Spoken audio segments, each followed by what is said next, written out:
2011 সালে দেশে ল্যাপটপ আর নেটবুকের উৎপাদন শুরু করে বাংলাদেশ টেলিফোন শিল্প সংস্থা টেসিস। দোয়েল নামের এই প্রকল্পের ব্যয় ধরা হয় প্রায় 150 কোটি টাকা। শুরুতে 5,000 টাকা বাজার মূল্যে নেটবুক বিক্রির ঘোষণায় সাড়া পড়েছিল আইটি বাজারে, কিন্তু খুচরা বাজারে সরবরাহ ছিল খুবই সীমিত। উৎপাদনের 3 বছর পার হয়েছে, পরিস্থিতি বদলায়নি। গাজীপুরের টঙ্গী ও রাজধানীর রমনা এবং খুলনায় বিক্রয় কেন্দ্র আছে দোয়েল ল্যাপটপের।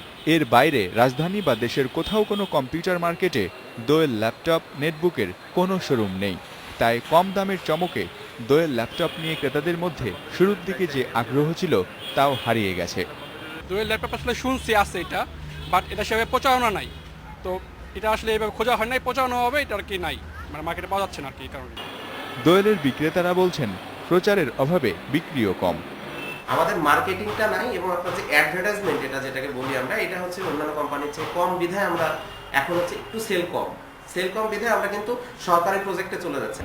টেসিসের ব্যবস্থাপনা পরিচালক জানালেন, প্রচারে ঘাটতি কাটাতে জরিপ চলছে। দ্রুতই আরও ভালো প্রযুক্তি নিয়ে বাজারে আসছে দোয়েল ল্যাপটপ। তা আমরা জুলাই মাস থেকে আমরা আরও কিছু ফান্ড পাবো আশা করছি।